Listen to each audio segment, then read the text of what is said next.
So for today, we're going to show the effects of maximizing hydrant volume. We always think of pressure. In the end, we also need to look at volume. We have our standard hookup here with our 5-inch going to our attack vehicle, in this case the aerial.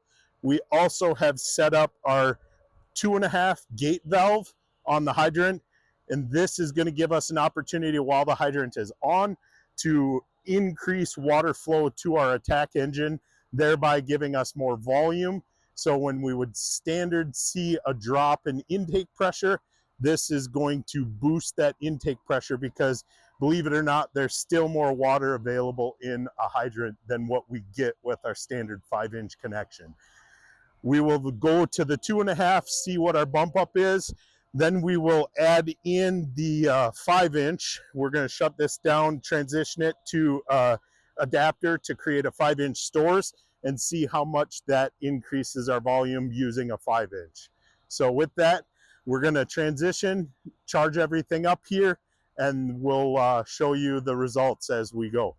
So right now you can see we're in our standard traditional connection, 5 inches coming into the intake in the rear. Our intake pressure is at 50 PSI roughly off of that hydrant.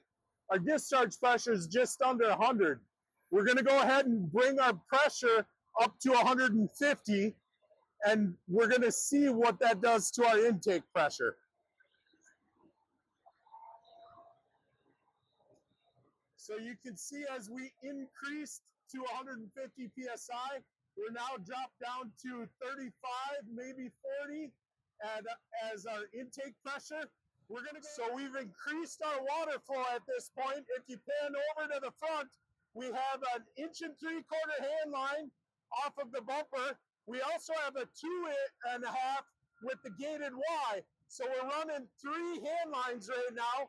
And if we come back and look at our intake pressure has dropped to roughly 10 PSI, 20 maybe. So 20 PSI. Now we're going to go over to the hydrant, and we're going to open that 2.5 and see what kind of increase we get in volume and intake pressure.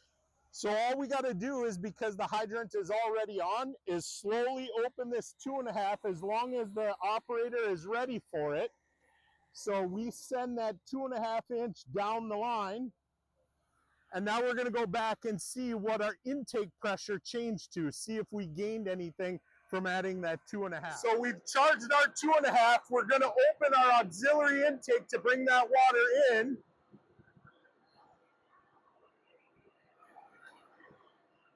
And we'll notice we went up 10 PSI. So we're now at 30. The question is, could we end up getting more pressure and, in essence, more volume from the hydrant by changing the 2.5 to a 5-inch supply?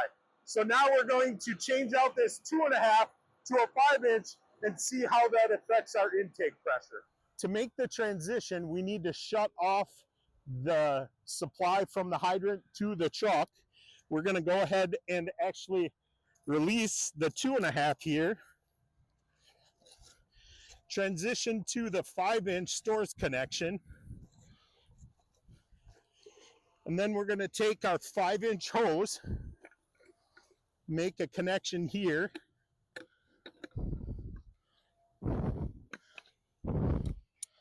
there we go, and we're going to send water down the line to the attack truck. We brought the water in. We need to open the discharge or the intake to bring this water in. You can see we shut the 2.5 down. We're back down to 20 PSI at 150 on the discharge.